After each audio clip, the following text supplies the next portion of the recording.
Hello दोस्तों, कैसे हो आप लोग। मेरा नाम है दीपक और मैं स्वागत करता हूं अपने इस यूट्यूब चैनल सिविल एनालिसिस में, जिसमें हमारी इंडियन पॉलिटी की जो सीरीज है वो चल रही थी और इसमें हम लोग पहुंच चुके हैं अब अपने टॉपिक नेक्स्ट टॉपिक, जिसमें हम बात करेंगे हम language in the parliament, rights of the minister and attorney general की।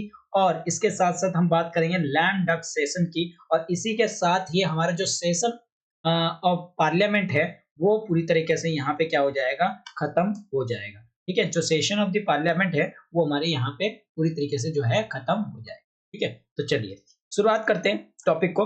सबसे पहले बात करते हैं हम लोग लैंग्वेज इन पार्लियामेंट। पार्लियामेंट में कौन सी लैंग्वेज जो है यूज की जाती है। कॉन्स्टिट्यूशन ने क्या डिक्लेयर कर रखा है, कॉन्स्टिट्यूशन ने जो डिक्लेयर कर रखा है, कॉन्स्टिट्यूशन के हिसाब से चलते हैं। कॉन्स्टिट्यूशन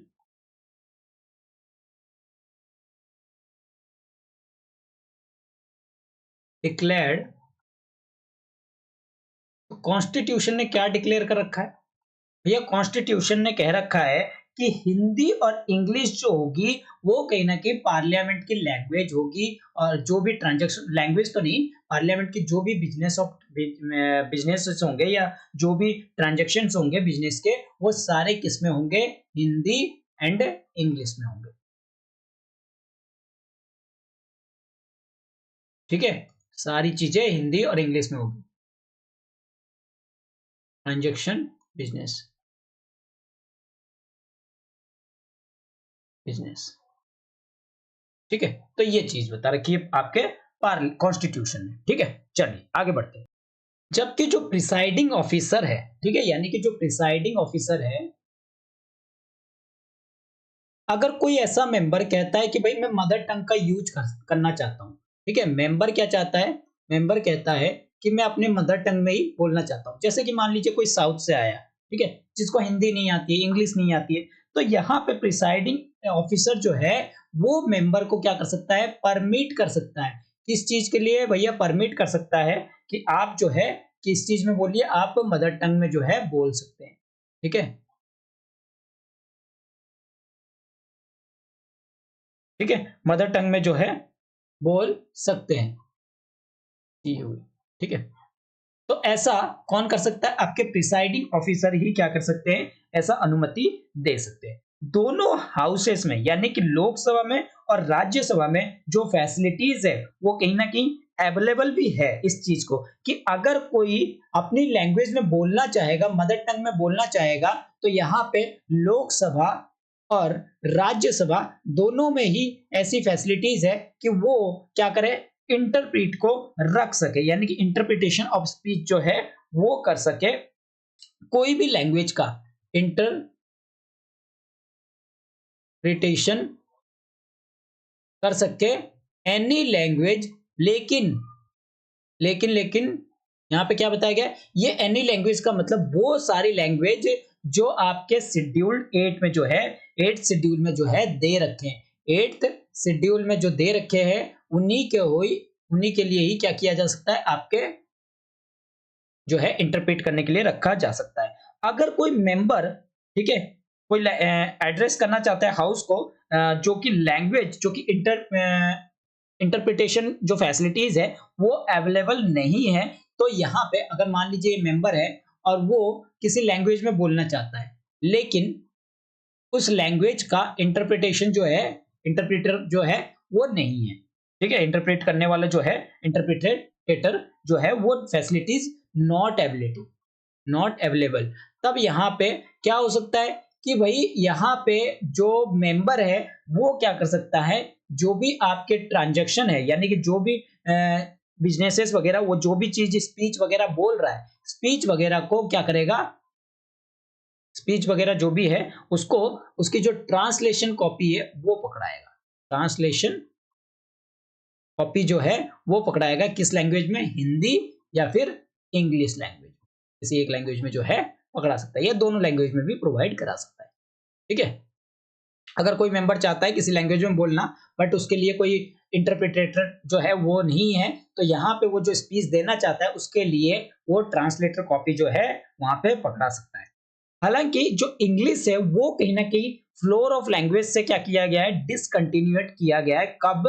जब हमारी कॉन्स्टिट्यूशन लागू हुआ था, जब हमारा कॉन्स्टिट्यूशन लागू हुआ था, कहा गया था 15 साल तक जो है इंग्लिश आप चला सकते हो, क्योंकि उस टाइम पे ज्यादा लॉयर थे, इसीलिए लैंग्वेज क्या बनाई गई थी कि भाई लॉयर की लैंग्वेज है तो लॉयर ज्यादातर रहेंगे, तो यहाँ पे इंग्लिश जो है अभी के लिए हम फिलहाल चला देते हैं। लेकिन 15 साल के अंतराल में क्या होना चाहिए, हिंदी का प्रचार प्रसार जो है वो होना चाहिए और हिंदी को कहीं ना कहीं यहाँ पे इंक्लूड करना चाहिए। तो इसीलिए जो आपके फिर 15 साल जैसे कंप्लीट हुए तो इंग्लिश को यहाँ पे क्या किया गया था, जो है एक्सपायरेशन जो है किया गया था। और इसके साथ साथ कब आपके जो कमेंसमेंट था कि 1965 तक जो है इसको जो है खत्म किया जाएगा। लेकिन जो ऑफिशियल लैंग्वेज एक्ट आया, द ऑफिशियल, इसके बारे में हम आगे भी डिस्कस करेंगे। ऑफिशियल लैंग्वेज एक्ट आया कब? 1963 में। तो इसने क्या बताया कि इसने इंग्लिश को कहीं ना कहीं अलाउ कर दिया हिंदी के साथ, मतलब आप इंग्लिश भी यूज कर सकते हो और इसके साथ साथ हिंदी भी जो है वो यूज कर सकते हो, यानी कि इंग्लिश और हिंदी दोनों को ही यहाँ पे अलाउ कर दिया। किसने अलाउ किया? द ऑफिशियल लैंग्वेज एक्ट 1963 ने यहाँ पे अलाउ कर दिया। एक स्टैट्यूटरी एक्ट है और इसके अंदर आपकी पार्लियामेंट में जो लैंग्वेज यूज की जा सकती है वो आप इंग्लिश और हिंदी जो है वो यूज किए जा सकते हैं। ठीक है, चलिए अब बात करते हैं rights of ministers and attorney general की। देखिए क्या बताया जाता है, मेंबर के साथ साथ हर एक मिनिस्टर हो या फिर जो अटॉर्नी जनरल हो, भाई मेंबर तो होते ही होते हैं, ठीक है, आपके पार्लियामेंट में मेंबर्स तो होते ही होते हैं और इन मेंबर्स में कुछ जो होते हैं आपके मिनिस्टर्स होते हैं। ठीक है, तो ये मिनिस्टर के साथ साथ आपके जो अटॉर्नी जनरल होते हैं इंडिया के,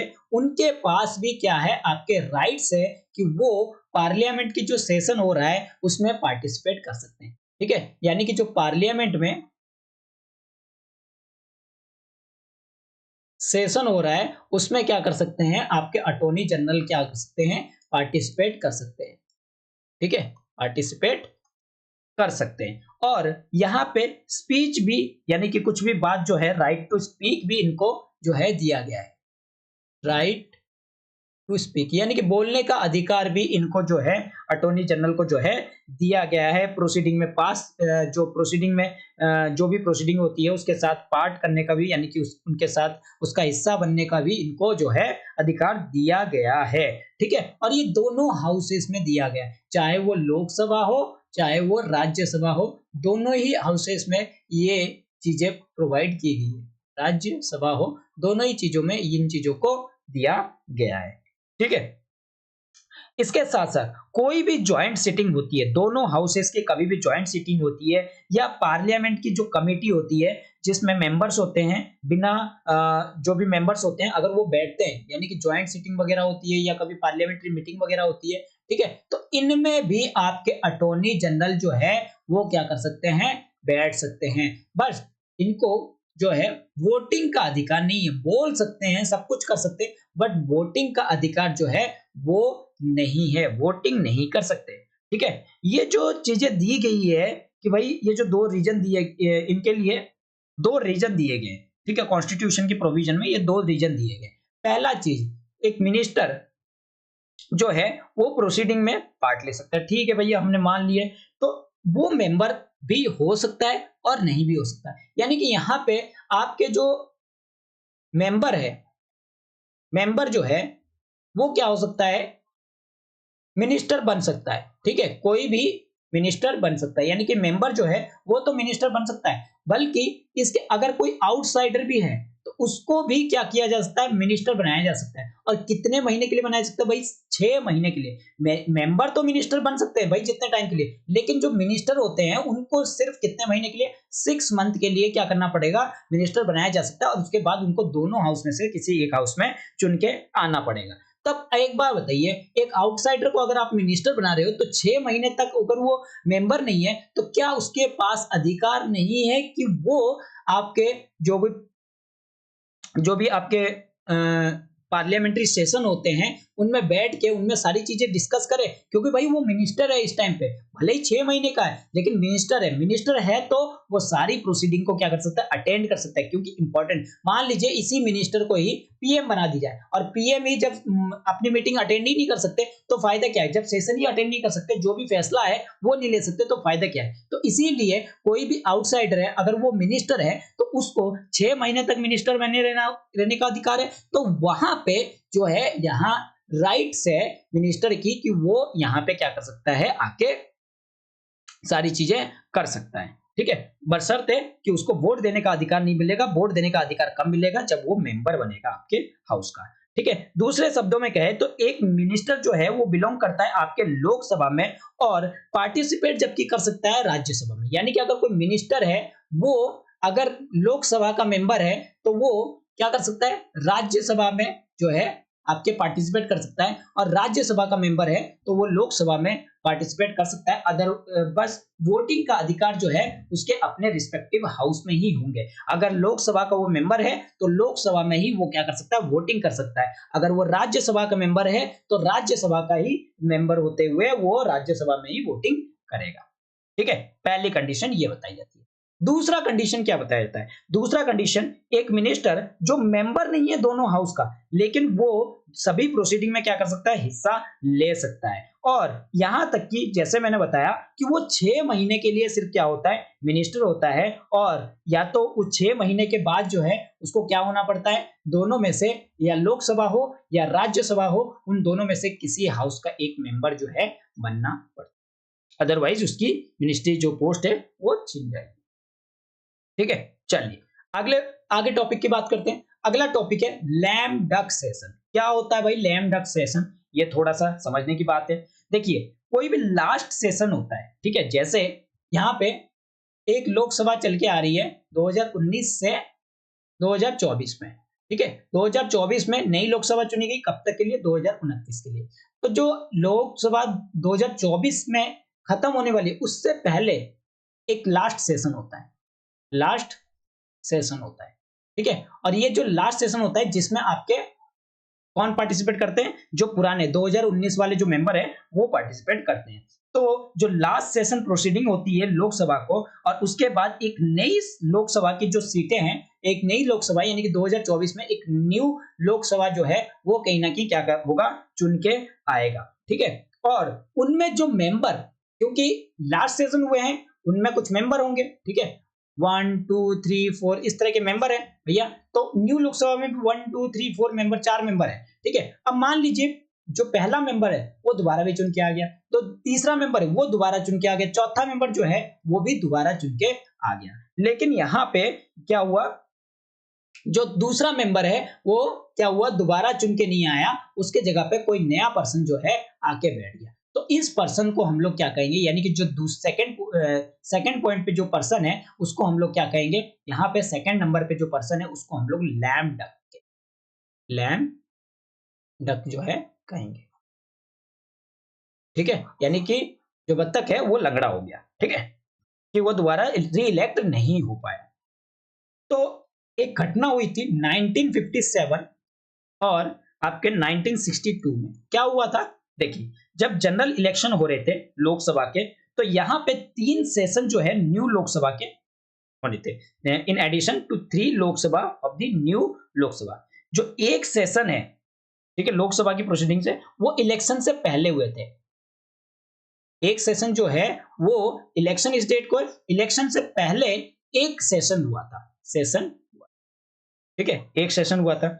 और उसके बाद इच प्रोसीडिंग ऑफ लोकसभा, और उसके बाद क्या होता है, आफ्टर इलेक्शन एक न्यू लोकसभा जो है वो आती है, उसके बाद वो अपनी डेट जो है अनाउंस करती है। जो यहाँ पे लोकसभा क्या हुआ, उस टाइम पे क्या हुआ, ये सेशन को जो है कंडक्ट कराया था, ठीक है। लेकिन क्या हुआ, जैसी लोकसभा चुन के आने वाली थी जो डेट अनाउंसमेंट हुआ था और जो इलेक्शन की डेट थी और रिजल्ट की डेट थी, उसी के बीच में एक सेशन वगैरह जो है वो कराया गया था और उस डेट को हम लोग क्या कहते हैं, लैम डक सेशन कहते हैं, लैम डक सेशन कहते हैं। अभी तक नए जो है वो लोग चुने नहीं गए, पुराने लोग ही हैं और वो इलेक्शन की डेट से और आपकी जो नई लोकसभा की जो चुनाव होने जो लोग आने वाले हैं उससे पहले बीच में एक जो सेशन है, यानी कि इलेक्शन हो चुका है, रिजल्ट आने वाला है, उसके बीच में क्या किया गया है, एक लोकसभा का जो है सेशन करा दिया गया। और ये किस लिए किया गया था, ताकि आपकी वोट ऑन अकाउंट पे जो है वोटिंग पड़ सके। यानी कि ये क्या कर सकते हैं, आपके जो सेशन है, इसका जो ये जो सेशन का मतलब था, ये सेशन क्यों होना था, इसमें पास करना था वोटिंग वोट ऑन अकाउंट को। Vote on account, vote on account क्या होता है, वोट ऑन अकाउंट क्या होता है, शॉर्ट पीरियड के लिए, यानी कि जब लोकसभा में एक टेम्परेरी ग्रांट ऑफ फंड जो है वो कहीं ना कहीं कहां से निकालनी होगी, टेम्परेरी ग्रांट जो है वो कहां से निकालनी होगी, जो यानी ग्रांट का मतलब फंड, यानी कि ठीक है, ग्रांट ऑफ फंड की बात करी जाए, ग्रांट ऑफ फंड लिख दूं, ठीक है, और कहां से निकाली जाएगी, आपके कंसोलिडेट फंड ऑफ इंडिया से, ठीक है, किसके लिए, ताकि वो शॉर्ट टर्म की जो एक्सपेंसेस होती है, यानी कि इसके बीच की जो एक्सपेंसेस है, इलेक्शन से लेके रिजल्ट के बीच की जो भी टाइम है, यानी कि 10 दिन है, 15 दिन है, उसके लिए अगर कुछ पैसे की जरूरत है तो उस पैसे को हम लोग शॉर्ट टर्म जो है पैसा कह सकते हैं, और वो कहां से निकालना था, आपके कंसोलिडेट फंड ऑफ इंडिया से निकालना था। उसके लिए जो है यहाँ पे एक लैम डक सेशन जो है कराई गई थी आपके इस टाइम पीरियड में, यानी कि 1957 और 1962 के टाइम पे, ठीक है। और ये कब तक हुआ, जब तक आपके नई लोकसभा जो है पूरी तरीके से बनने की, तब तक जो है होता रहा। उसके बाद कोई भी लैम डक सेक्शन जो है वो थर्ड लोकसभा में नहीं हुआ था। यहाँ दो लैम डक सेक्शन जो है वो 1957 और 1962 के टाइम पे जो है वो हुए थे, जबकि आपके 19 जो आपके थर्ड लोकसभा थे या फोर्थ लोकसभा थे, उसमें रिजल्ट से पहले ही आपके जो फोर्थ जनरल इलेक्शन होते थे, अनाउंस होते थे, उससे पहले ही इस चीजों को जो है पहले ही कर लिया गया था, ठीक है। जो वोट ऑन अकाउंट है वो पास किए जाते हैं कब, first session of new Lok Sabha, यानी कि जो वोट ऑफ अकाउंट होते थे वो कब पास किए जाते थे, जब न्यू लोकसभा चुन के आएगी, जो फर्स्ट सेशन होते थे, तो उस फर्स्ट लोकसभा में जो है आपके पास किए जाते हैं। लेकिन उससे पहले जो है यहाँ पे 1957 1962 में इस तरह की जो चीजें है की गई थी, ठीक है। चलिए, तो आई होप कि आपको आज का जो लेक्चर है वो अच्छा लगा होगा। लेक्चर अच्छा लगा है तो इसको लाइक कीजिए, अपने दोस्तों के साथ शेयर कीजिए और इस चैनल को सब्सक्राइब करना ना भूलिए। Thank you.